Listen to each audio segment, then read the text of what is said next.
사랑하는 아버지 감사합니다. 하나님, 이날 아침에 우리 가운데 단비를 내려주셔서 감사를 드립니다.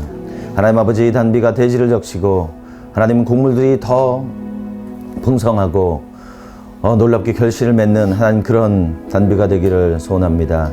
또 하나님 기도하는 것은 이 한 주간 가운데 하나님 월요일을 주님의 손에 올려드립니다.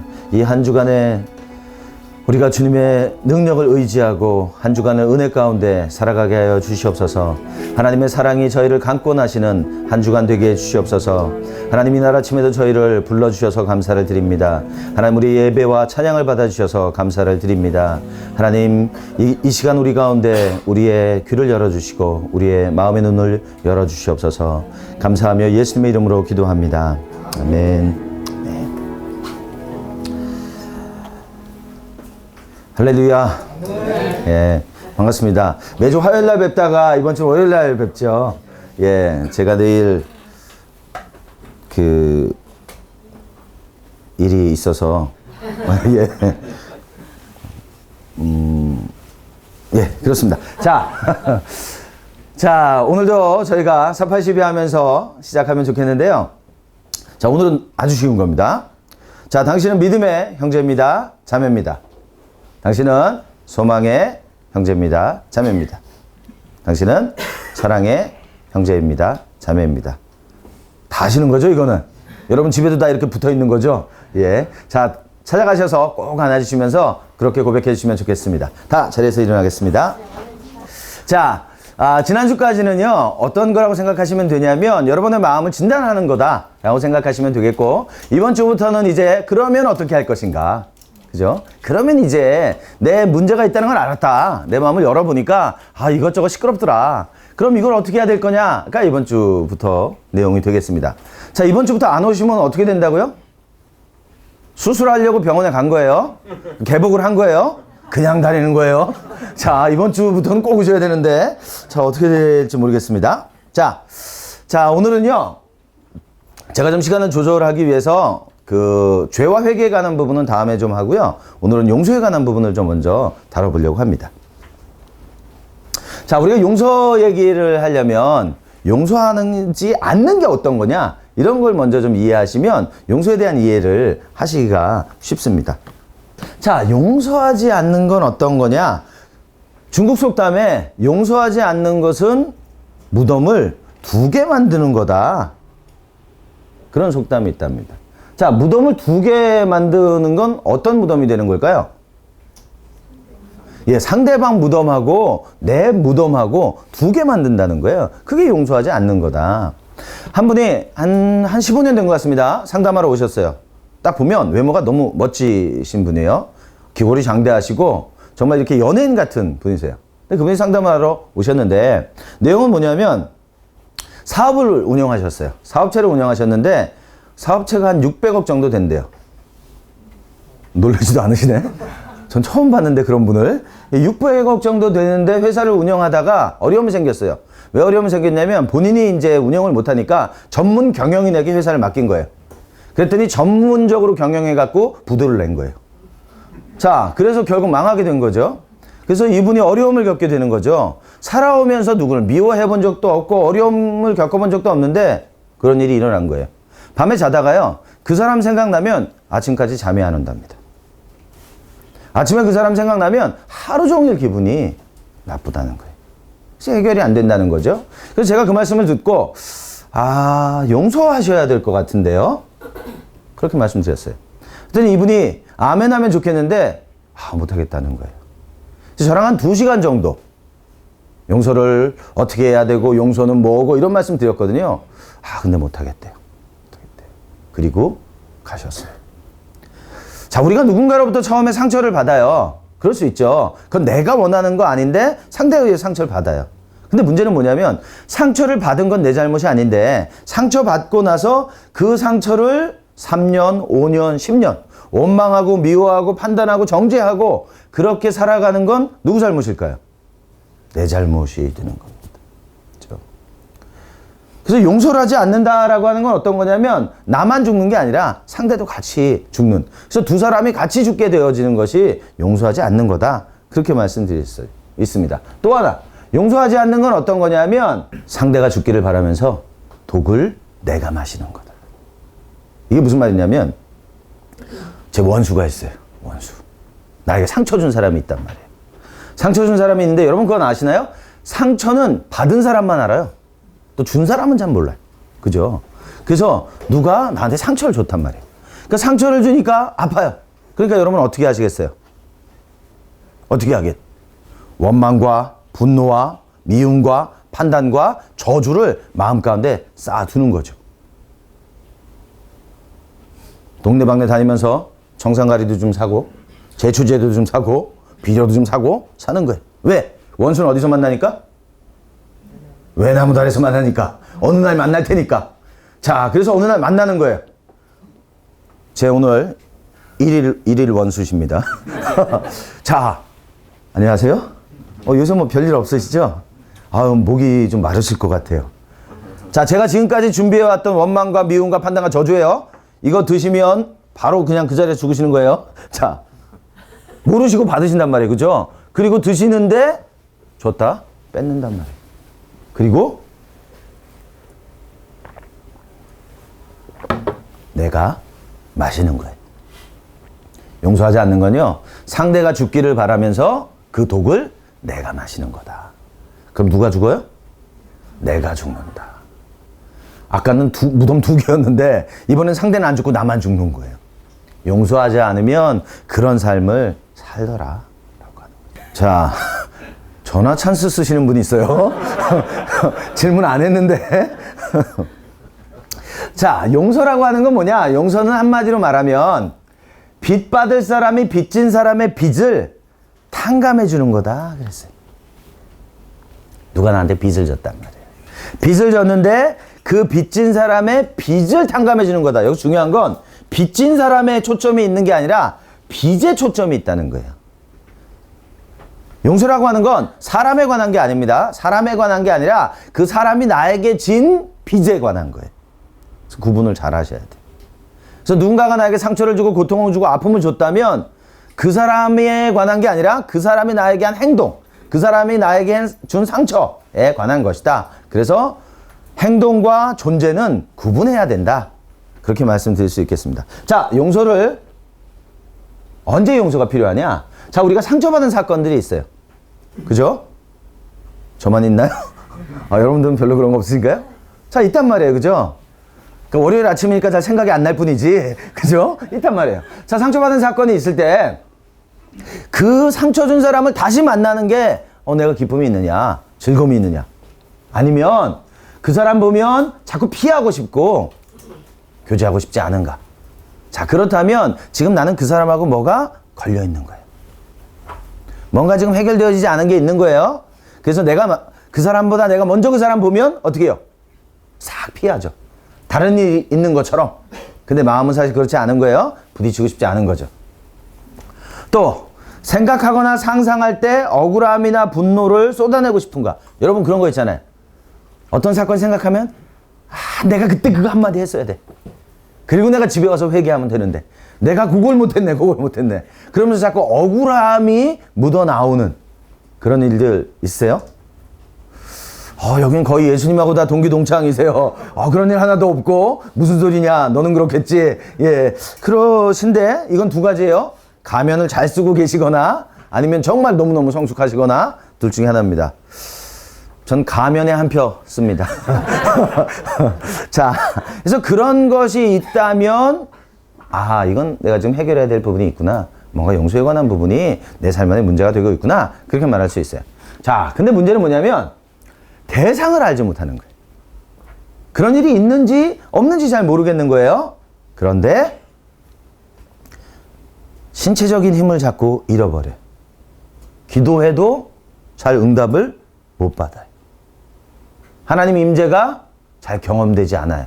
언제부턴가 우리의 몸과 마음에 그리고 영적인 생활에 이런 반응이 오고 있다라고 한다면 질문하셔야 돼요.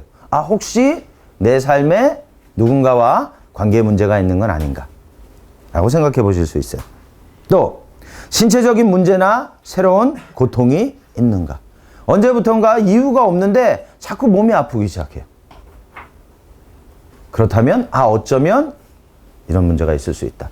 돈 콜버트라고 하는 사람이 감정의 치유라는 책을 썼는데 이분이 무슨 얘기하냐면 자기한테 몸이 아파서 오는 사람들의 80%는 감정의 문제를 가지고 왔다는 거예요. 마음이 아파서 왔다는 거죠. 그래서 몸과 마음은 서로 연결되어져 있다. 제가 그런 말씀 드렸었는데 기억나세요? 일체유심조라 그랬죠? 몸과 마음은 서로 연결되어져 있는 거다. 자, 약을 드시는데 약이 잘 반응하지 않아요. 그게 뭐 감기약일 수도 있고요. 정서적인 문제로 인해서 드시는 약일 수도 있고요. 뭐 여러 가지가 가능성이 있습니다. 근데 잘 반응하지 않는다. 그러면 지금 내 삶에 용서에 관련된 문제가 있을 수 있겠다. 밤에 잠을 잘 자는가? 뒤숭숭한 꿈을 꾸고 무겁고 개운하지 않은 잠을 자는가? 이건 중요합니다, 사실은. 여러분이 잘 주무시던 분들인데 언제부턴가 내가 잠을 잘 못 자고 계속 중간에 깨고 아니면 선잠을 자고 아니면 의식적으로 계속 반복되는 꿈을 꾸고 그렇게 하고 있다면 이거 지금 내가 해결되어져야 되는 문제가 있는데 이게 뭔지 잘 모르는구나. 이거 하나님 앞에 기도하셔야 돼요. 하나님께 들으셔야 돼요. 그래서 어떤 것이 내 안에 지금 평안함을 하나님의 평안을 주지 못하고 있는가. 그런 부분을 발견하신다면 우리가 용서 문제를 좀 다뤄나가실 수 있다라고 생각됩니다. 자, 용서의 대상, 누굴 용서해야 될 거냐? 어떤 빚을 갚아줘야 될 거냐? 자, 상처 준 사람들의 빚을 탕감해 줘야 된다. 이게 제일 쉬운 거예요, 사실은. 용서의 대상 중에 나에게 상처 준 사람들에 대해서 그 빚에 대해서 탕감하고 용서해 주는 거, 이건 쉬워요. 제가 여러분하고 그 빨간 내복 얘기 안 했죠? 예. 뭐 들었어도 기억은 안 날 테니까, 다시 반복할 수 있는 거죠. 자, 어떤 분이 상담을 하러 오신 거예요. 근데 이분은 빨간색만 보면 기분이 나빠지는 거예요. 빨간색만 보면 우울해져요. 빨간색만 보면 내가 태어나지 않았으면 좋았을 것 같아요. 그래서 이분하고 기도합니다. 하나님, 왜 이분은 빨간색을 보면 자꾸 마음이 상하는 거죠? 저는 이게 투구사의 귀신인 줄 알았어요. 빨간색만 보면 반응을 한단 말이에요. 그죠? 근데 알고 보니까 이분에게는 세 자매가 있었어요.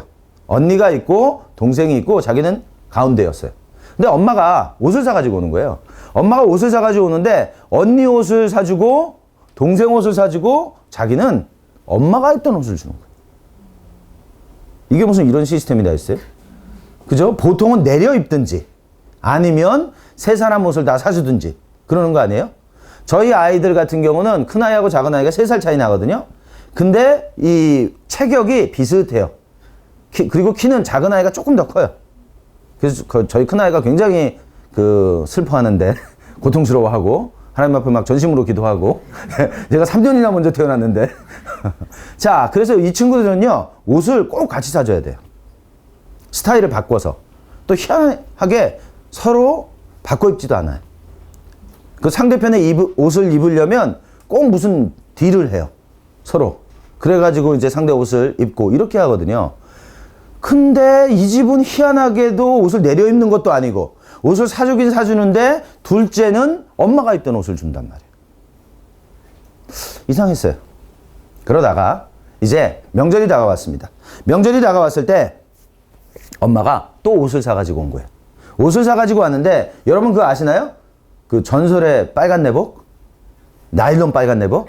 빨간 내복은 절대로 해지지 않습니다. 다만 무릎이 나올 뿐이지. 그죠? 그래서 그 빨간 내복을 사온 거예요. 빨간 내복을 사서 언니 주고 동생 준 거예요. 근데 자기는 또 엄마가 입던 빨간 내복을 준 거예요. 그것이 알고 싶다. 그죠? 왜 이렇게 했을까? 당사자는 더 심했어요. 어쩌면은 나는 문제가 있는가 보다. 어쩌면 난 주워 왔는지 모르겠다. 어쩌면 나는 태어나지 않았으면 좋았을 걸. 우울한 거예요. 자, 그리고 잊어버린 거죠. 근데 어른이 되어지고 결혼을 하고 아이들을 낳아 키우는데 빨간색을 보면 자꾸 기분이 나빠지는 거예요. 뭔지 모르는데. 같이 기도했어요. 같이 기도하면서 엄마를 용서하고 형제자매를 용서하고 기도했어요. 근데 이분에게 상처 준 사람들에 대한 용서하는 거는 사실 그렇게 어려운 게 아니었어요. 근데 어려운 게 뭐였냐면 자기 자신에 관한 거였어요. 자기는 용납이 안 되는 거예요. 자기는 용서가 안 되는 거예요. 나에게 상처를 주었던 사람들의 그 상처들에 대해서 내가 그래 용서할게. 근데 나는 문제가 있다는 거예요. 나는 분명히 뭔가 잘못된 것이 있기 때문에 내가 내 자신에 대해서는 안 되더라는 거예요. 우리가 상처를 받을 때 다른 사람들에 관한 건 쉬울 수 있어요. 근데 내 자신에 관한 건 잘 안 되더라. 그래서 용서의 대상 중에서는요, 좀 어려운 건 자기 자신을 용납하고 용서하는 거 꼭 해야 되는 작업입니다. 제가 치유사역을 하다 보면 다른 사람들 용서하는 거는 어떤 상황이 되든지 간에 해내세요. 근데 자기 자신은 안 되더라고요. 그만큼 우리의 상처들은요, 우리의 정체성에 상처를 줍니다. 우리 정체성에 낮은 자존감을 주게 만들고 하나님이 창조하셨던 우리의 본래 모습보다 더 낮은 수준의 모습으로 바라보게 만들더라는 거예요. 그게 뭐라고요? 거짓말들이라고 말씀드렸죠. 상처들을 통해서 우리 마음 가운데 거짓말들이 심겨지게 되면 내 자신을 하나님이 보시는 것으로 바라볼 수 없게 되고, 그렇게 되니까 용서가 안 되더라. 더 어려운 거, 더 어려운 용서는 뭐냐면요, 하나님에 관한 겁니다. 미국의 치유사역 단체 중에 일라이자 미니스트리라고 하는 게 있어요. 엘리야 사역이라고 하는 단체가 있는데 존 앤 폴라 샌포드라는 사람들이 운영하는 거예요. 혹시 들어보신 적 있나요? 예. 뭐 안 들어봤으면 어때요? 지금 들으시면 되지. 자, 그래서 그런 단체가 있는데, 그런 단체의 이 특징 중에 하나가 뭐냐면 그 큰 단체예요. 오래된 단체고 전 세계에 40여 개 나라 이상의 이 그 브랜치가 있어요. 우리나라는 들어왔다가 슬그머니 나갔어요. 그러니까 해외에서 들어오는 단체는 우리나라에서는 자생을 잘 못해요. 이유가 뭔지 모르겠는데, 하여튼 그 단체에서 가르치는 것 중에 하나가 뭐냐면 하나님을 용서하라는 거예요. 이거 좀 이상해요. 그죠? 하나님을 용서해라. 신학적으로 말이 안 돼요. 하나님을 용서하려면 하나님이 뭔가 잘못하셔야 될 거 아니에요. 그죠? 하나님 잘못하시는 게 없어요? 그런데 하나님 용서하라고 얘기해요. 근데 이게 왜 그러냐면 정서적으로 하나님에 대한 오해나 정서적으로 하나님이 나에게 상처를 주신다라고 생각하고 하나님이 나를 돌보시지 않는다고 생각하는 그런 경우들이 많이 있는 것 같아요. 그래서 이게 신학적인 문제를 가지고 있음에도 불구하고 하나님을 용서한다라고 하는 그런 작업을 통해서 많은 사람들이 하나님과 화해하고 하나님과의 관계가 새롭게 되어지는 것을 보게 되더라는 거예요. 저도 이 일라이자 미니스트리라고 하는 데서 제가 그 3주 학교를 받은 적이 있어요. 여기는 아침 9시에 땡 시작해가지고 오후 5시에 끝나요. 이거 3주 하는데 3시까지 강의를 듣고 3시부터 5시까지 2시간 동안 그 소그룹에서 치유사역을 해요. 오늘 들었던 강의하고 자기하고 부딪히는 사람 한 사람씩 그 리더가, 그럼 옆에 사람은 보거나 중보기도 하거나 그런 시간들을 이제 갖게 되죠. 저는 이제 하나님을 용서하라라고 하는 표현보다는 요거는 조금 무리가 있는 것 같아요. 하나님을 용서하라보다는 하나님께 정직하라. 그런 표현이 더 나은 것이 아닌가. 한 분이 선교단체 간사님이에요. 오랫동안 선교단체를 섬겼어요. 그리고 이분은 교회에서도 선교단체에서도 어디에서도 좋은 리더예요. 근데 제가 이분을 보면서 좀 이상한 거예요. 가면을 많이 쓰고 있는 것 같아요. 그래서 이분하고 만나서 같이 이런저런 얘기를 하다 보니까 이분 마음 가운데 하나님 앞에 나와서는 하나님 앞에 예배하고 기도하고 찬양하고 그래요. 근데 사실은 돌아서면 하나님에 대한 깊은 원망과 미움이 있는 거예요. 그걸 알게 됐어요. 그게 뭔가? 근데 이분이 자기 얘기를 하는 거예요. 고등학교 때 일이에요. 집에 혼자 있었어요. 집에 혼자 있었는데 강도가 듭니다. 강도가 들어서요, 물건을 훔쳐간 것뿐만이 아니라 성적으로 학대를 당하게 돼요. 신앙생활하는 분이었어요. 얼마나 기가 막혔겠어요? 교회로 갔죠. 하나님께 기도하고 하나님 나를 보호해 주시고 나를 치유해 주시고 얼마나 열심히 기도했겠어요. 자, 그리고 시간이 지나갔어요. 시간이 지나갔어요. 집에 있었는데 또 같은 일이 반복됐어요. 그리고 이번에는 임신하게 되어졌어요. 이걸 어떻게 할 것인가? 아무에게도 말하지 못하고 교회 언니에게 이야기를 했어요. 그랬더니 그 언니가 아이를 낳을 수는 없다. 그래서 결국 이 아이가 낙태됐어요. 자, 한 번도 아니고 두 번 그런 일을 겪습니다. 그리고 그거는 10대에 다 묻혀졌어요. 그리고 이제 지금은 40대가 되어졌어요. 20년 이상 하나님을 떠난 적 없습니다. 열심히 선교단체에서 교회에서 신앙생활을 했어요. 그런데 사실 그 마음 가운데는 하나님과 해결되어지지 않은 문제가 있었어요. 하나님을 절대로 용서할 수가 없는 거예요. 그럼에도 불구하고 내가 하나님을 떠나지 못하는 것은 내가 하나님을 떠나게 되면 하나님께서 나를 가만두시지 않을 것 같은 거예요. 굉장히 무서운 하나님인 것 같은 거죠. 그런 마음이 그 마음에 공존하고 있는 걸 보게 되어집니다. 그래서 제가 그분에게 고백했던 것, 표현했던 건 하나님 앞에 정직하게 자매님의 그 아픔과 고통과 괴로움을 쏟아 놓으세요. 하나님 도대체 왜 그러셨어요? 말해보세요. 너무 화가 나서 욕을 할 수도 있어요. 괜찮아요. 해보세요. 여러분 성경에 보시면 사실 하나님 앞에 정직했던 사람의 대표주자 누구예요? 다윗이죠. 다윗. 시편을 읽어보면 다윗이 얼마나 하나님 앞에 정직하게 반응하는지 몰라요. 하나님 살아계시다면 이런 식으로 하시면 안 되죠. 원수는 저렇게 잘 먹고 잘 사는데 나는 굴 속에 틀어박혀서 먹을 것도 없고 막 왕 앞에서는 막 침 질질 흘리면서 미친 척하고 막 이러고 살아가는데 하나님 어떻게 이러실 수가 있어요? 하나님 살아계시면 원수한테 쫓아가셔가지고 옥수수를 확 다 뽑으셔야죠.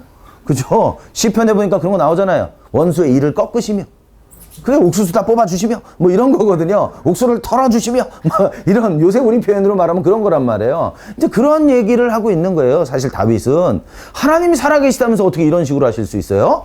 라고 어필하는 거죠. 근데 만약에 다윗이 하나님에 대한 막 두렵고 하나님이 너무너무 무서운데 그런 식으로 딱 했어요. 그럼 하나님이 헛주 이거 봐라 요놈 야 4번 번개 줘봐. 그래갖고 4번 번개를 다윗한테 딱 날려가지고 다윗이 끝났어요. 다윗은 하나님께서 자기한테 그렇게 안 할 줄 알았단 말이에요. 하나님이 어떤 분이신지 알았기 때문에 자기 마음 가운데 있는 고통과 아픔을 다 쏟아내도 도리어 하나님은 나를 위로하시고 격려하시고 함께 해주시고 치유해 주시는 하나님이신 줄 알았던 거죠. 그랬기 때문에 다윗은 그 어떤 것을 하면서도 하나님 앞에 두려움이 없었던 거예요. 우리 안에 아픔이 있고 고통이 있고 괴로움이 있고 때로는 하나님이 왜 이런 상황을 허락하셨는지 우리가 잘 몰라도 그때 마음 가운데 원망과 미움을 가지고 있기보다는 도리어 정직하게 하나님 앞에 내 아픔들을 다 쏟아내는 거예요. 분노를 쏟아내는 거예요. 고통을 쏟아내는 거예요. 그렇게 할 때 하나님께서 우리의 마음을 치유하시고 회복해 주신다는 거죠. 왜? 하나님은 우리를 너무 잘 아시는 분이시니까. 단 한순간도 하나님은 우리를 떠나신 적이 없으니까. 우리에게 집중하시는 분이시니까. 그렇죠? 왜 우리의 삶에 그런 일이 허락되어졌는지는 모르지만 그렇죠? 분명한 건 하나님은 우리를 치유하시고 회복하신다라고 하는 것입니다. 제가 하나님 앞에 그런 기도했었어요. 저도 제 삶에 고통들이 있었죠. 아픔들이 있었어요. 그래서 하나님 도대체 왜 내 삶에 이런 아픔과 고통들이 있었던 거예요? 하나님 저 사랑하신다며요? 하나님 사랑하신다면서 어떻게 제 삶에 이런 일들이 계속 일어나게 하셨어요? 제가 그렇게 하나님 앞에 기도했던 적이 있어요. 그때 하나님께서 저에게 말씀하셨던 건 고린도서 1장 3절 4절 말씀이었어요. 뭐냐면 하나님 저를 위로하신다는 거예요. 제 삶에 그런 일이 있었던 것들이 왜 일어났는지는 말씀하시지 않으세요. 누구의 영향력이었느냐 그것도 말씀하지 않으세요. 그렇지만 말씀하시는 건 내가 너를 위로한다는 거예요. 내가 널 위로하고 또 너와 같은 삶을 살아가고 있는 그 사람들에게 너를 위로하는 사람으로 사용하겠다라고 하는 거예요. 제가 1988년도에 들었던 말씀이에요. 그 말씀을 들으면서 제 삶 안에 있었던 그 아픔과 고통에 대한 이유는 몰랐지만 그것으로 제 삶이 어떻게 사용되어지는지는 알았어요. 그리고 이해가 되어지기 시작했던 거죠. 여러분 삶 가운데 하나님 앞에 불편함이 있고 하나님하고의 관계에 어려움이 있다. 그러면 하나님 앞에 정직해야 돼요. 정직하게 하나님 앞에 반응하고 고백하고 쏟아내고 하나님의 용서를 받아들이고 또 필요하다면 하나님 앞에 용서를 구하고 그런 삶의 시간들이 필요합니다. 자, 우리가 용서 얘기하려면요. 사실 용서의 원칙 하나만 이해하시면 전체 그림은 다 이해가 되실 수 있어요. 그래서 용서의 원칙. 마태복음 18장 20절부터 35절의 말씀에 보면 여러분 잘 아시는 그 예수님의 1만 달란트 비유와 함께 제자들하고 강의하시는 내용이 나온단 말이에요. 기억나시나요? 나는 구약만 좋아하시나요? 자, 이 말씀에 보면 무슨 얘기가 나오냐면 예수님께서 사람들을 모아놓고 강의를 하시면서 그러신단 말이에요. 야, 있잖냐? 니네 사람들하고 갈등이 있어가지고 막 어렵고 힘들고 고통스럽고 그러잖아? 그러면 재물을 가지고 하나님 앞에 딱 나왔다가도 그 재물 놔두고 돌아가서 그 사람하고 관계 해결하고 그리고 나서 돌아와서 다시 하나님께 예배해. 이런 얘기를 하신단 말이에요. 지금 예수님께서 사람들하고 갈등이 있는 것에 대해서 말씀하고 계시는 거예요. 근데 그 얘기를 가만히 듣고 있던 제자가 하나 있었어요. 뭐 여러 명이 있었지만 그 중에 하나가 질문합니다. 예수님, 질문 있는데요? 누굴까요? 아, 신약 싫어하시지? 자, 베드로입니다, 베드로. 베드로가 손을 들고 질문하는 거예요. 예수님, 지금 예수님 말씀을 들어보니까 몇 번 용서해주면 되는 거예요? 누가 나한테 잘못을 하면 제 얘기는 아니에요. 제 얘기는 아닌데 몇 번 용서해주면 되는 거예요? 7번 하면 될까요? 이렇게 질문합니다. 그랬더니 예수님 뭐라고 말씀하세요? 70번씩 7번이라도 용서해라. 그러셨어요. 그랬더니 이제 베드로가 땅바닥에다 70 곱하기 7이니까 7, 7은 49, 490번, 난 6번 용서했으니까 484번. 야, 이거 오래 걸리겠는데? 이런 고민을 하고 있는 거예요. 그랬더니 예수님께서 그 모습을 보시면서 아, 얘가 지금 이해를 잘 못했구나. 이게 뭔지 모르는구나. 그러면서 1만 달란트 빚진 사람 예화를 들어 주시는 거예요. 여러분, 그 지금 베드로는 무슨 상황이었을까요? 왜 베드로가 예수님한테 그런 걸 질문할까요? 가끔 제가 세미나 할 때요. 그런 분들이 있으세요. 아, 이거 제 얘기는 아닌데요. 그리고 와서 질문을 해요. 그래서 질문을 하면 제가 이제 칠판에 아, 이건 이런 거고, 이건 이런 거고, 이런 거 같아요. 그럼 그럼 저는 어떡하란 말이에요? 저는 아니고요. 그럼 그 사람 어떻게 해야 되나요? 뭐 이렇게 말씀하시는 분들이 있어요. 대부분은 남의 얘기하지 않아요. 자기하고 뭔가 관련이 있기 때문에 질문하거든요. 베드로가 지금 손 들고 질문하는 이유는 자기 삶에 지금 뭔가 있는 거예요. 뭔가 지금 갈등이 있고, 뭔가 지금 내가 지금 용서를 계속 해주고 있는데 해결이 안 되는 거예요. 그래서 제가 생각을 해봤어요. 생각을 해보니까 예수님하고 제자들이요 3년 반 동안을 전도여행을 같이 하십니다. 같이 먹고 같이 자고 하는 거예요. 자, 그러다 보니까 어때요? 때로는 들에다가 텐트를 치기도 하고요. 마을로 내려가서 여관에서 잠을 자기도 한단 말이에요. 베드로 수제자. 그러니까 여관 가면 예수님 방 하나 드리고 베드로, 야고보, 요한 방 쓰고 마태, 바돌로메 방 쓰고 그래서 여러 개를 나눠가지고 숙소를 사용한단 말이죠. 그러니까 베드로는 이제 점검하고 쭉 다니는 거예요. 근데 보면 꼭 마태방에 가보면 고스톱하고 있고 밤 늦게까지 안 자고 야야 자라 내일 아침에 일찍 사역 가야 돼. 왜 그러냐 맨날 주말마다 그러는 거 아니야. 저러는 거예요. 그리고 나서 이제 베드로 들어와가지고 이제 딱 자려고 하는데 보면 야고보하고 요한은요 벌써 이게 젊은 사람들이고 빠르니까 어떻게 하냐면 숙소에 딱 오면 제일 처음에 화장실 딱 가서 봅니다. 이 보일러가 한 2명 샤워하면 이 찬물밖에 안 나오겠다. 왜? 귀뚜라미가 아니니까. 그죠? 뭐 거꾸로 타는 거 아니니까. 자, 그래서 야고보, 요한은 잽싸게 가서 저녁에 샤워하고 먼저 딱 잡니다. 근데 이제 베드로는 다 인원 점검하고 예수님 봐드리고 그리고 가서 샤워하려고 물 딱 틀면 추워. 찬물 나오는 거예요. 야, 얘네들 좀 너무하네, 매번. 그래, 뭐 그럴 수 있어. 그리고 이제 자는 거예요. 자고 아침에 일어나 보면 야고보, 요한은 벌써 어떻게 해요? 씻고 나가는 거예요. 씻고 나가는 거예요. 베드로 잠이 좀 있거든요. 여러분 아시죠? 그 예수님이 땀방울이 핏방울이 되도록 기도하실 때 자는 거 베드로. 그죠? 오후 4시 기도 시간에 다락방에 올라와서 기도하다가 비몽사몽간에 계시를 보죠. 잣대는 거거든요. 전도하다가 심하게 두드러 맞았단 말이에요. 근데 감옥에서 자고 있는 거 베드로. 천사가 깜짝 놀랐단 말이에요. 그 자는 거 발로 툭툭. 야, 이게 잠이 오냐? 깨웠어요. 깨웠더니 이제 창고가 다 열리고 그래서 도망가는 거. 베드로는 잠이 좀 많은 것 같아요. 그러니까 베드로가 아침에 늦게 일어났어요. 그때 야고보, 요한은 벌써 씻고 나갔단 말이에요. 씻고 나간 것까지는 좋았는데 수건이 젖어 있으니까 베드로 수건을 또 쓰는 거예요. 그러니까 베드로는 샤워하러 가면 젖은 수건 점점 쌓이는 거죠. 그래 내가 수제자니까. 그리고 이제 저녁에 LG25시 가가지고 면도기 하나 샀어요. 수건 깎으려고. 자, 그랬는데 이제 아침에 깎으려고 면도기 딱 화장실에 갖다 놓고 베드로 잔 거예요. 아침에 일어나 보니까 어떻게 해요? 야고보 요한이 내 면도기 쓴 거예요. 그게 막 면도 수염가루 묻어 있고 쌓이는 거죠. 방에 딱 들어왔어요. 내 스킨 로션 썼네. 스킨 로션 또 넘어뜨려 놔가지고 방에 흥건하게 됐어요. 인제는 못 참아. 쌓인 거예요. 야, 야고보 요한, 니네 일로 와. 내가 딴 거는 얘기 안 해. 면도기는 개인이 쓰는 거야. 너 이거 잘못 쓰면 간염 걸릴 수도 있어. 그러는 거예요. 그랬더니 야고보 요한이 그러는 거예요. 아, 형, 뭘 그런 거 갖고 그래. 우리가 다 예수님 안에서 가족인데. 그 간염 걸리고 그럼 또 예수님한테 안수 받고 그럼 되는 거지. 뭘 그러는 거야. 그래서 베드로가, 아, 그런가? 헷갈리는 거예요. 지금 베드로는 뭔지 모르지만 계속 반복적으로 스트레스를 받고 있어요.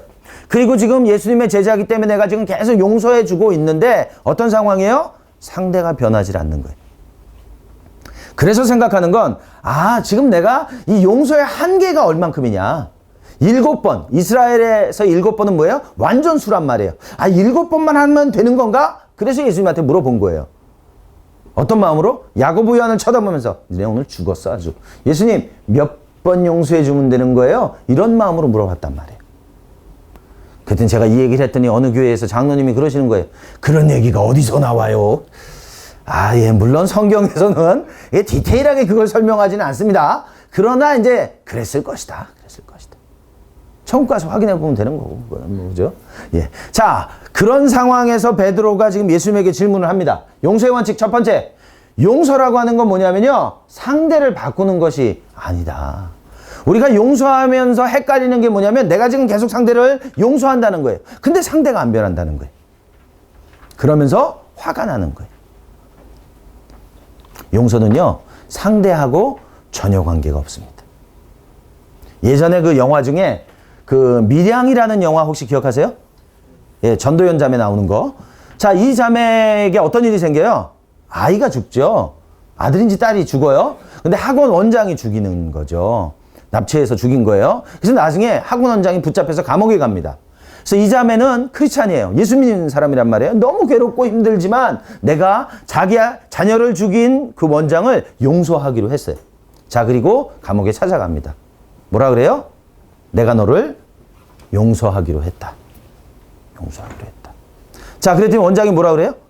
네가 나를 용서하든지 안 하든지 관계없어. 난 이미 하나님께 다 용서받았어. 근데 왜 네가 그러니? 적반하장이죠. 이렇게 나오는 거예요.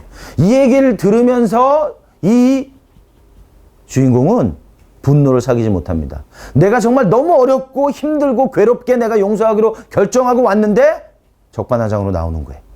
그래서 어떻게 해요? 그날로 나오면서 신앙을 버리게 됩니다. 자, 이 사람이 오해했던 게 뭐냐면 바로 그거예요. 내가 용서하면 상대가 변해야 된다고 생각한 거예요. 상대도 좀 그래, 나도 잘못했어, 미안해, 이렇게 나와야 된다고 생각하는 거예요. 여러분, 내가 7749 490번을 용서해도 상대는 반응하지 않을 수 있다는 겁니다. 그거 알아야 돼. 그래야 용서라는 게 가능할 수 있습니다. 자, 용서의 원칙 두 번째. 자, 이제요, 예수님께서 베드로를 보니까, 아, 얘가 이해 못하는 거예요. 지금 용서가 뭔지 잘 모르는 거예요. 그래서 어떻게 해요? 1만 달란트 빚진 사람 예화를 들어주시는 거예요. 왕이 먼 나라 갔다가 돌아왔어요. 돌아왔는데 보니까 우리 집에 있던 그 많은 재산들을 어떻게 해요? 다 사람들을 빌려준 거예요. 그러니까 어떻게 해? 야, 너 가가지고 장부 좀 갖고 와봐. 용서는요, 회계장부가 필요합니다. 회계장부라는 건 뭐예요? 언제 누가 나에게 얼마만큼 돈을 빌려갖고 얼마만큼 갚았고가 적혀 있는 거예요. 그 얘기 뭐냐? 우리가 누군가를 용서하려고 하면요, 우리의 마음 가운데 누가 나에게 언제 어디서 무엇을 어떻게 했는가라고 하는 그 상처에 대한 구체적인 내용이 기억나고 기록하고 다룰 수 있어야 돼요. 제가요, 제 친구 중에 주드 모리스라고 하는 인도 사람이 있어요. 이 사람 가족치료사인데 제가 이 사람 사무실에 하루 놀러 갔어요. 놀러 갔는데 저한테 정말 장부를 보여주는 거예요. A4 폴더 두꺼운 건데 이걸 2권을 보여줘요. 이게 뭐냐? 보니까 지금까지 나에게 상처 준 사람을 다 적은 거예요. 421명. 근데 파일이 2권이 돼요. 10년 동안 작업했대요. 근데 왜 이렇게 많은가 봤더니 아버지 사건이 여러 개예요. 어머니 사건이 수십 개예요. 아내, 친구, 그러니까 420일 곱하기 수십 개 하니까 수만 건이 되는 거예요. 그걸 다 적어 놓은 거예요. 언제 어디서 누가 나에게 무엇을 어떻게 했나, 내가 어떤 느낌이 들었었나, 어떤 생각했었나 다 적은 거예요. 그리고 맨 마지막에는 뭘 적냐면 내가 용서한 날짜를 적어 놓은 거예요. 대단하더라고요, 정말. 10년 작업했대요, 10년. 그래서 제가 어디 강의 가가지고 용서 장부를 만들어야 된다. 근데 내가 친구가 있는데 그 사람이 421명이라더라. 그랬더니 사람들이 그러는 거예요. 아닌데요? 예? 아니라니요. 431명이라던데요? 무슨 소린가 봤더니 2주 전에 강의를 하고 갔대요. 근데 알고 보니까 제가 그분하고 만난 지 2년 동안 못 만났어요. 제가 한국에 왔으니까. 그죠? 그러니까 2년 동안 10명이 늘은 거예요. 그 10명 또 작업을 한 거예요. 그래서 여러분 혹시 뭐 묵상 노트도 괜찮고요. 저널하는 것도 괜찮고, 아니면 여러분 그 요새는 뭐 스마트폰도 괜찮고요. 여러분에게 상처를 주었던 그 상처들에 대해서 다 기록해 보세요. 언제 어디서 누가 나에게 무엇을 어떻게 했는가. 그리고 시간 날 때마다 하나님 앞에 나와서 한 번에 한 가지씩 용서하는 기도를 하는 거예요. 여러분 매일 기도하시잖아요. 그죠? 여기서 기도하실 때 장부 딱 꺼내놓고, 요거, 나 어렵지만 오늘 내가 시도한다. 자, 그리고 하나님 앞에 기도하면서, 하나님 요거 오늘 안 되겠어요. 그 다음 거. 괜찮아요. 괜찮아요. 뭐라 그래요? 정해진 때가 있다고 성경은 말씀해요. 어쩌면 정해진 때가 여러분 이번 주일 수 있어요. 이번 한 주간에 여러분 이 용서 강의 들으시면서 장부를 좀 만들어서 한 번에 하나씩 인형 만들어서 찌르지 말고 장부 만들어서 한 번에 하나씩 하나님 앞에 올려드리고 용서하는 시간을 가지시면 좋겠어요. 자, 용서의 원칙. 그 다음에는 뭐냐면요, 1만 달란트예요. 1만 달란트. 돈을 빌려간 사람이 있는데요, 세상에 1만 달란트를 빌려간 사람이 있는 거예요. 이 1만 달란트가 얼마만큼이냐면 1달란트는 6천 데나리온이라 그랬어요. 자, 이게 얼만큼인지 잘 모르시죠? 1데나리온은 노동자가 하루 일하는 돈이에요. 그러니까 1달란트는 어떻게 되는 거예요? 6천일 동안 일을 해야 돼요. 그러면 하루 품삯, 요새 하루 품삯이 어느 정도 될까요? 10만 원? 15만 원? 그럼 10만 원, 15만 원 곱하기 6천 해야 1달란트 나온다는 거예요. 이걸 조금 더 이해하실 수 있게 어느 정도냐면 16만 년을 일해야 돼요. 1만 달란트는. 16만 년, 16만 4,384년을 일해야 1만 달란트가 되는 거예요. 자, 1만 달란트가 상징하는 바가 있어요. 1만 달란트가 상징하는 바는 뭐냐면요, 빚진 사람은 결코 그 빚을 갚을 수가 없다는 거예요. 누가 나에게 상처를 줬다라고 하는 건 그건 1만 달란트이기 때문에 다시 내가 이것을 돌려받을 가능성은 없다는 거예요. 페이백 불가능하다는 거예요. 그걸 아셔야 돼. 누가 나에게 상처 주면 내가 페이백 하려고 한 대 때리면 그건 또 다른 상처를 만들어내고 또 다른 상처를 만들어내는 거예요. 그래서 빚진 사람은 결코 그 빚을 갚을 수가 없다. 여러분 중국 영화 좋아하시나요? 중국 영화 보면요, 여러분 옛날에는 사실 우리 그 명절이 되면 중국 영화 아니면 서부 영화였어요. 오케이 목장의 결투 뭐 이런 거. 이게 매번 반복해서 보던 거란 말이에요. 자, 중국 영화 스토리가요, 이게 간단합니다. 서로 원수 맺은 두 집안이 있어요. 아버지 때 싸웠고요, 할아버지 때도 싸웠고요, 아들도 싸우고요, 지금 길거리에서는 종들끼리도 싸워요. 그러다가 이쪽 집안, 한쪽 집이 힘이 세집니다. 힘이 세지니까 어떻게 해요? 자객을 이쪽 집에 보내요. 자객을 이쪽 집에 보내가고요, 이쪽 사람들을 싹 다 죽입니다. 3살짜리 아들 하나가 살아남습니다. 집 밖에 집어던졌더니 고수가 그 아이를 데려다가 광야에서 15년을 키운단 말이에요. 무술도 가르치고 밥도 짓게 하고 빨래도 하게 하고. 자, 이쪽 집에서 이 15년 만에 아들이 살아났다는 걸, 살아있다는 걸 알아요. 그죠? 그러니까 어떻게 해요? 죽이러 또 자객을 보낸단 말이에요. 그러나 주인공은 산에 지금 약초 캐러 간단 말이에요. 그러니까 주인공은 없어. 그러나 스승이 있단 말이에요. 스승이 있으니까 이제 어떻게 해? 스승하고 자객들하고 싸운단 말이에요. 막 싸우고 막 난리가 나요. 근데 이 스승이 잘 싸우는 사람이거든요. 그러니까 자객이 막 밀리는 거예요. 막 밀리는데 그러면 이제 등장하는 게 있어요. 암기가 등장해. 비겁하다. 그러면서 이제 이 스승은 쓰러져요. 아직 죽진 않아. 또 얘기해줘야 되니까 쓰러져 있어요. 그러면 이제 우리 주인공 물동이를 이고 지고 집에 돌아오는 거야. 돌아왔는데 보니까 쓰러져 있단 말이야. 스승님, 이게 어떻게 된 겁니까? 너희 부모를 죽인 원수가 너를 죽이려고 한다. 도망가라. 넌 아직 실력이 안 된다. 아유, 스승님, 제가 원수를 갖겠습니다. 넌 안 된대도. 그리고 딱 쓰러져 죽어요. 또 이렇게 같이 가서 원수가 아프면 좋겠지만 죽어. 그러면 이제 228 청춘 흥분합니다. 아니, 이럴 수가. 그러면서 그 집에 쫓아가갖고 문 앞에서부터 치고 들어가요. 대부분 문 앞은 다 들어가요. 왜? 문을 지키는 애들은 연봉도 작고요. 싸움도 잘 못하고 그래. 그러다 보니까 거길 딱 지나가. 문 열고 딱 들어가면요. 넓은 마당이 나옵니다. 제가 이제 중국 가가지고 세미나를 하다 보면 사실 이제 중국에서 세미나 할 때는 이렇게 퍼블릭하게 못하는 경우도 있거든요. 그럼 이제 중국 집들을 빌리기도 하고 그래요. 근데 가보면 딱 그래요. 문을 열고 딱 들어가면 넓은 마당이 있고 그 마당을 중심으로 방들이 이렇게 쭉 놓여져 있거든요. 그러니까 중국 영화도 비슷해요. 문 열고 딱 들어가면 넓은 홀이 나온단 말이에요. 그럼 소리가 들려.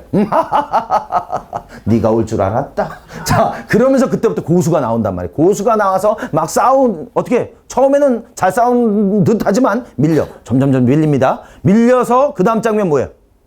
벼랑 끝이야, 벼랑 끝. 난 진짜 그 집이 어디 있는지 궁금해. 왜 꼭 끝엔 벼랑 끝인지. 그러다가 뭐라 그래요? 분하다.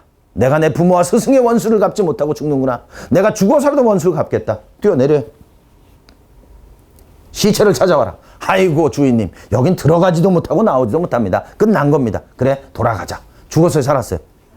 살았어요. 그 다음 장면. 뭉게구름 피어나고 우통 딱 벗고 가부좌하고 앉아있어요. 그럼 뒤에서 호흡백바 할아버지 하나가 뭘 자꾸 밀어넣어. 밀어넣어. 그러면 막 이러면서 딱 살아나. 살아나면 어떻게 해요? 무릎 딱 꿇고 스승님, 무술을 가르쳐 주십시오.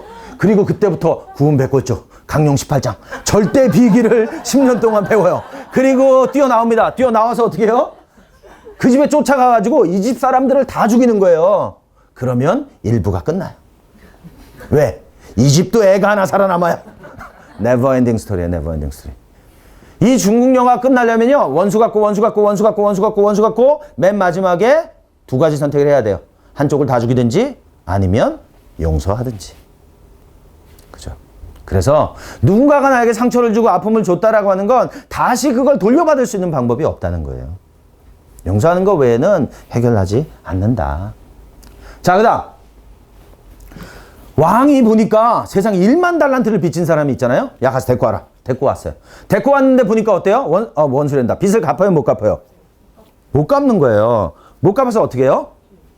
화가 난 거예요. 너무 화가 나니까 너 네 자식, 네 전토, 네 자녀 다 팔아 갚아. 그러는 거예요. 분노라고 하는 건요. 불의에 대해서 정상적인 반응입니다. 누군가가 내 발을 밟으면 아파요. 누군가가 나에게 상처를 주면 아프단 말이에요. 이건 잘못된 반응이 아니에요. 그러나 치유가 오려면, 용서가 오려면 어떻게 해야 돼요? 내 안에 있는 이 분노가 처리되어져야 돼요. 그래서 우리가 용서 과정을 하기 전에 먼저 이 분노를 처리하려면 어떻게 해야 돼요? 이 분노가 쏟아져 나와야 돼요. 쏟아져 나와야 돼요. 이게 뭐하고 똑같냐면 압력밥솥에 압력이 꽉 차 있단 말이에요. 꽉 차 있는데 거기다 아무리 용서를 밀어 넣으려고 해도 들어가지 않습니다. 먼저 분노라고 하는 이 수증기가 빠져나와야 돼요. 그래야 그 안에 용서가 들어갈 수 있습니다. 혹시 여러분 안에 상처들이 있는데 이 상처가 왜 용서가 안 되느냐? 아직 분노가 처리되지 않았기 때문에 그래요. 내 내면 안에 있는 고통이 하나님 앞에 쏟아져 나와야 돼. 억울함이 쏟아져 나와야 돼요. 그래야 용서가 가능합니다. 자, 그 다음.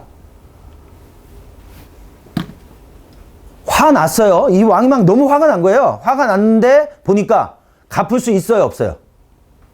못 갚는 거예요. 못 갚으니까 어떻게 해요? 말씀해 보니까 불쌍히 여겨 놓아 보내며 그렇게 이야기하고 있어요. 자, 용서는요. 불쌍히 여기는 마음이 필요합니다. 불쌍히 여긴다. 용서는 여러분 많이 들어보셨을 거예요. 선택이다, 결정이다, 결단이다. 많이 들어보셨죠? 자, 용서를 선택하고 결정하고 결단하면 이것은 내 의지에서 하는 겁니다. 근데 많은 경우의 상처들은 의지에 있지가 않아요. 마음에 있어요. 내 마음대로 안 되더라는 거예요. 그래서 용서라고 하는 것은 의지 너머에 있어요. 의지만 있는 건 아니에요. 용서는요, 생각과 의지와 감정이 모두 다 통합적으로 일어나야 됩니다. 그래서 머리로만 용서하는 게 아니라 마음으로도 용서가 되어져야 돼요. 불쌍히 여기는 마음, 긍휼히 여기는 마음이 필요한 것이다. 어떤 분이 이분도 아주 극단적인 상처예요. 근친상간. 친아빠, 친오빠로부터 10대 내내 근친상간을 당했어요. 제가 그 얘기를 들으면서 사실 용서하라고 말하기가 굉장히 어려웠어요. 이걸 어떻게 얘기를 하나? 그러나 혹시 용서할 수 있을까요? 그 말 듣자마자 분노가 극에 달했어요. 막 소리를 지르기 시작하고 절대로 못한다는 거예요. 이해가 되더라고요, 제가. 그래서 같이 기도했어요. 하나님, 이분 마음 가운데 있는 이 상처를 주님 좀 치유해 주세요. 주님 용서할 수 있는 마음을 좀 바꿔주세요. 하나님의 그 치유의 음성을 들을 수 있도록 좀 도와주세요. 기도했어요. 기도하고 나서 한 2시간 정도 지났나요? 이 자매님이 자기가 용서할 수 있겠대요. 그리고 용서하는 기도를 하게 됩니다. 자, 그리고 저는 몰랐어요. 자, 그리고 나서 나중에 저를 다시 찾아왔어요. 저를 다시 찾아와서 이분이 뭐라고 얘기하냐면 우리 아빠요, 우리 오빠요, 불쌍해요. 그렇게 말하는 거예요. 왜 그런 생각이 들었어요? 제가 질문했어요. 그랬더니 그분이 하는 말이 뭐냐면 우리 아빠요, 우리 오빠요, 한 번도 사랑을 받아본 적이 없는 사람들이에요. 정욕이 뭔지 사랑이 뭔지 구분하지 못하는 사람들이에요. 하나님께서 그 마음 가운데 긍휼히 여기는 마음을 주셔서 그 오빠와 아빠에 대한 새로운 이해와 계시도 주시는 거예요. 그러니까 용서가 되더라는 거예요. 억지로 결단하고 결정해서 하는 용서가 아니라 마음 깊은 곳 가운데에서 불쌍히 여기는 마음이 생기더라라고 하는 거죠. 때로는 우리가 결단하고 결정하면서 용서해야 될 필요가 있습니다. 그러나 더 좋은 용서는 생각과 의지와 감정이 통합적으로 일어날 때 가장 건강한 용서가 될 수 있어요. 예수님 뭐라고 말씀하시죠? 마음의 중심으로 용서하지 아니하면, 그래서 마음의 중심은 그 모든 것을 다 포함하고 있는 것이다. 그렇게 말씀드릴 수가 있겠습니다. 그래서 불쌍히 여기는 마음이 필요하다. 자, 그 다음에요. 용서는요. 용서의 이익은 용서받는 사람보다 용서하는 사람이 받습니다. 용서하게 되면, 그러니까 이 왕이 1만 달란트 빚진 사람을 탕감해 줬어요. 자, go in peace. 집에 가라 이제. 그랬단 말이에요. 자, 집에 가라 그랬더니 이 사람 집에 왔어요. 집에 와서 어떻게 해요? 생각해 보니까 자기도 빌려준 사람들이 있는 거예요. 그래서 동관이 뭐예요? 친구 중에 100데나리온을 빚진 사람이 있다 그랬어요.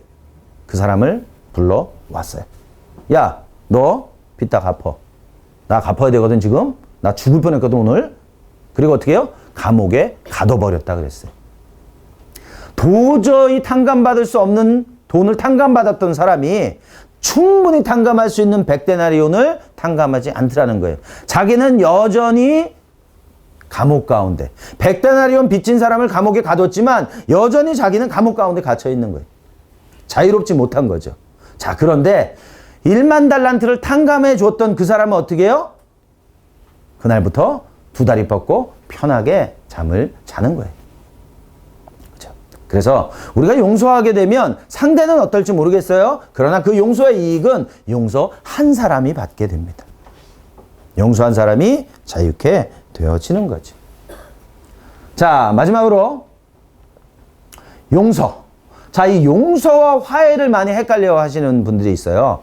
용서하고 화해는요, 달라요. 용서는 누가 하는 거라고요? 내가 하는 거라 그랬어요. 화해는 누가 하는 거예요? 두 사람이 같이 해야 하는 거예요. 상대가 원하지 않으면 화해되어지지 않습니다. 한 집사님이 결혼한 지 11년 되셨어요. 11년 되셨는데 이혼당했어요. 왜 이혼당했느냐? 어느 날 술을 잔뜩 취하고 집에 돌아왔대요. 그리고 아내에게 말했답니다. 너 나를 택할 거냐? 예수를 택할 거냐? 둘 중에 하나 해라. 전에는 그런 얘기 한 적이 없대요. 신앙생활하는 거 못하게 한 적도 없대요. 그런데 나를 택하든 예수를 택하든. 그래서 결국 이분은 이혼을 하게 됩니다. 예수님을 택할 수밖에 없었어요. 자, 그러나 주변 사람들이 다 뭐라고 얘기했냐면 돌아올 거다. 우리가 기도하고 있고 당신도 기도하고 있고 하나님께서 틀림없이 당신은 지금 고난받고 있는 거기 때문에 하나님께서 남편을 돌려주실 거다. 그렇게 얘기했어요. 그리고 9년 동안 열심히 기도했어요. 딸이 하나 있었어요. 딸아이는 대학생이 됐고. 자, 그런데 이혼하고서 9년 만에 일이 생겼습니다. 어떤 일이 생겼어요? 전 남편이 결혼한다는 얘기를 듣게 됩니다. 하나님께 기도했고 하나님께서 다시 돌려주실 줄 알았는데 그렇지 않았다는 거예요. 9년이 지나고 전 남편은 결혼하게 됩니다. 근데 지금부터가 이분은 어려움을 겪기 시작하는 거예요. 깊은 좌절과 절망과 우울 가운데 있는 겁니다. 그러면서 저랑 상담을 하게 됐어요. 남편을 나는 용서했다는 거예요. 그렇죠? 그리고 남편하고 나는 다시 관계가 회복되고 화해될 줄 알았다는 거예요. 근데 상대가 원하지 않는 거죠. 그러면 화해되어지지 않는 겁니다. 그렇죠? 또 비슷한 얘기가 하나 있는데 한 분이 이분도 비슷해요. 이혼을 했어요. 이혼을 한 이유가 뭐냐면 아들이 죽었어요. 교통사고로 아들이 죽었는데 교통사고로 아들이 죽은 그 책임이 나 때문에 죽었다는 거예요. 남편은 얘기했어요. 아니다. 너 때문에 죽은 게 아니야. 사고야. 근데 이분은 죄책감을 이길 수가 없었어요. 죄책감을 이기지 못했는데 결국 그래서 이혼하게 됩니다. 자, 근데 희한한 건요. 이혼하고 나서도 계속 전 남편 집에 가서 빨래 해주고요. 밥도 해주고요. 법적으로는 이혼했는데 정서적으로는 잘 이혼이 안 된 것 같아요. 그리고 이혼을 했지만 이 마음 가운데 뭐가 있냐면 언젠가 내가 다시 이 남편에게 돌아갈 거라는 생각을 하고 있었던 것 같아요. 근데 본인은 의식적으로 몰랐어요. 근데 남편은 이혼하고 나서도 계속 얘기했습니다. 합치자. 네 잘못이 아니다. 쓸데없는 죄책감을 갖지 마라. 계속 그랬지만 계속 거절했습니다. 자, 그런데 여기도 비슷한 상황이 생겼어요. 그 전 남편이 다른 사람하고 결혼을 하게 된 거예요. 그제서야 알게 됐어요. 나는 이 전 남편을 사랑하고 있다는 걸 알게 된 거죠. 아이 때문에 이혼하긴 했지만 자기는 남편하고 화해하고 싶었던 거예요. 근데 그 남편은 기다리다 지쳤습니다. 그리고 다른 사람 만나서 결혼하게 되는 거죠. 우리가 누군가를 용서할 수 있습니다만은 화해되어지지 않을 수 있습니다. 자, 이런 질문을 많이 하세요. 그러면 누가 나에게 계속 반복적으로 잘못하면 내가 계속 반복적으로 용서해야 되는 거냐? 예, 용서해야 됩니다. 근데 그 말은 뭐냐면 내가 계속해서 학대 가운데 있어도 된다는 말은 아니에요. 누군가 나를 한번 때렸어요. 용서했습니다. 근데 그 다음에 또 때려요. 그럼 어떻게 해야 돼요? 에? 어떻게 해야 돼요? 그 상황을 벗어나야 되죠. 벗어나야 되죠. 뭐 다른 방법은 뭐예요? 신고하는 거 가능합니다. 예, 당연합니다. 그렇죠? 보통 이제 이 부부싸움 할 때 한 사람이 신고하면 가해자가 뭐라 그래요? 가정일해. 이런 얘기 많이 하죠. 근데 가정인데 왜 때려? 당연히 그렇게 할 수 있습니다. 용서할 수 있지만 누군가가 계속해서 나에게 반복해서 상처를 주고 고통을 준다면 그 상황을 벗어나야 돼요. 그 상황 가운데 있지 않아야 돼요. 그건 내가 할 일이에요. 계속 학대받으면서 용서하는 거, 그러면서 하나님 앞에 저 남자를 바꿔주도록 기도하는 거 건강한 방식이 아닙니다. 용서하고 그 상황을 벗어나야 돼요. 누가 나한테 10만 원을 빌려갔어요. 근데 안 갚아요. 그럼 어떻게 해요? 탕감해줬어요. 근데 그 사람이 와서 또 돈을 빌려달라고 그래요. 그럼 어떻게 해야 돼요? 좋은 마음으로 빌려줘야 돼요?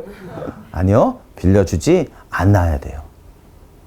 그것이 건강한 방식입니다. 제가 한번 제가 전에 섬기던 교회에서 그런 일이 있었어요. 교회 주차장, 이건 상가였었기 때문에 교회 주차장을 여러 사람들이 같이 공유합니다. 근데 그 상가 주차장에 어떤 일이 있냐면 여름이 되면 주차장하고 연결된 치킨집이 있어요. 이 치킨집에서 주차장을 이용해서 파라솔하고 의자들을 여러 개 놓고 장사를 해요. 그런 거 많이 있죠. 그래서 장사를 하는데 몇 번씩 이제 갈등이 있어요. 무슨 갈등이 있냐면 차를 못 대게 하는 거예요. 그래서 빼달라고 그러면 예 알았다 그러고 빼주고 저분이 살아가는 게 뭐 힘드니까 그럴 수 있다. 근데 하루는 제가 밤에 10시 반에 이제 집에 돌아가려고 상가를 나와서 차를 운전하려고 제 차로 딱 갔어요. 근데 그 치킨집 우리 사장님이 나와서 저한테 막 뭐라고 하는 거예요. 왜 이 밤까지 차를 여기다 대서 내가 지금 장사를 할 수가 없다고. 내가 뭘 잘못한 걸까요? 차를 주차장에 댄 거? 그래서 제가 그랬어요. 아니 여기는 차를 대는 곳이라고. 아무리 그래도 그렇지 말이야. 내가 여기 밤마다 여기다가 장사를 하는데. 그래서 제가 그랬어요. 잠깐만 기다리세요. 경찰서에 전화했어요. 우리나라 경찰 빨리 옵니다. 자, 112 전화했어요. 불과 2, 3분 만에 딱 왔어요.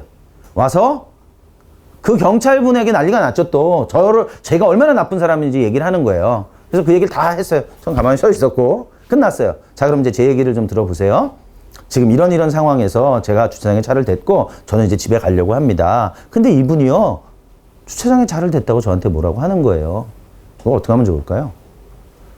경찰관이 그 얘기를 듣고 뭐 기가 막힌 얘기죠. 말도 안 되는 얘기고 들어보자마자 그분에게 여기다가 파라솔 하시면 안 된다고. 이분이 잘못한 게 아니라고. 아무리 그래도 그렇지 말이야. 내가 먹고 살아야 되는데. 얘기하는 거예요. 어떻게 해요? 그 사장 부인 되시는 분도 나와서 말리고 미안하다 그러고 가시라 그러고 경찰관도 그렇게 하고. 자, 그렇게 해서 그날은 끝났어요. 그 다음날부터 어떻게 됐을까요? 제가 찾아낸 것에 대해서 아무 말도 하지 않아요. 물론 저도 꼭 부득이한 상황이 아니면 거기다 차를 대진 않습니다. 그 옆칸에 옆줄에 대든지 그렇게 해요. 그러나 상황이 될 수밖에 없는 상황이면 되는 거죠. 누군가가 여러분의 발을 계속 밟는데 계속 괜찮아요 라고 말할 필요는 없어요. 누군가 내 발을 계속 밟는다면 밟지 못하게 하는 것이 맞는 행동입니다. 그래서 용서한다는 것은 이미 과거에 일어났던 일들에 대해서 하는 것이고 그 일들이 계속 반복된다면 나는 그것을 벗어나는 게 하나님 뜻입니다. 우리가 학대 가운데 계속 살아가는 게 하나님의 뜻이 아니에요. 학대로부터는 벗어나는 게 하나님 뜻입니다. 이해되시죠? 자, 오늘 용서 강의는 여기까지 하면 좋겠습니다. 같이 한번 기도할까요? 자, 이 시간에 기도하실 때 혹시 하나님께서 여러분 가운데 생각나게 해주시는 분이 있다면 또는 생각나게 해주시는 사건이 있다면 이 시간에 하나님 앞에 좀 기도하면서 하나님 내가 좀 용서하면서 나아가고 싶습니다. 이번 한 주간에 하나님 앞에 용서의 주간으로 선포하고 하나님 내 안에 있는 그 상처들을 하나씩 꺼내놓고 하나님 내가 나에게 너무 오랫동안 고통을 주었던 사람이지만 그 일이지만 내가 용서합니다. 같이 한번 소리내서 기도하겠습니다. 다 같이 기도하겠습니다. 하나님 아버지 내 마음을 주님께 엽니다. 하나님 내 마음에 회개장부를 하나님 앞에 꺼내놓기를 원합니다. 한 가지 겸손하고 정직하게 주님 앞에 가지고 나아가서 용서하는 그런 시간들을 갖기를 원합니다. 하나님 너무 오랫동안 내 마음 가운데 쌓아두었기 때문에 하나님 다시 들춰내고 꺼내고 싶지 않지만 하나님 내가 자유케 되어지기 위해서 성숙하고 성장된 삶 살아가기 위해서 주님 내가 용서하는 삶이 내 삶의 일상이 되어지기를 소원합니다. 하나님 도와주시옵소서. 하나님 이번 한 주간 가운데 하나님 제 마음 깊은 곳 가운데 있는 것들을 하나씩 정리해서 하나님 앞에 용서하며 나아갈 수 있는 하나님 용서의 한 주간, 은혜의 한 주간이 되기를 소원합니다. 하나님 여기 모여있는 한 분 한 분 가운데 역사해 주시고 한 분 한 분 가운데 말씀해 주시고 보여주시옵소서. 하나님 그래서 하나님께서 예수님을 통해서 우리에게 보여주셨던 그 용서가 우리의 삶 가운데 하나님 열매 맺게 되어지고 드러나는 한 주간이 되어질 수 있도록 하나님 축복해 주시옵소서. 하나님 여기 모여있는 한 분 한 분을 주님의 손에 올려드리오니 이 한 주간이 우리 인생의 최고의 한 주간이 되게 해 주시옵소서. 감사하며 예수님의 이름으로 기도합니다. 아멘.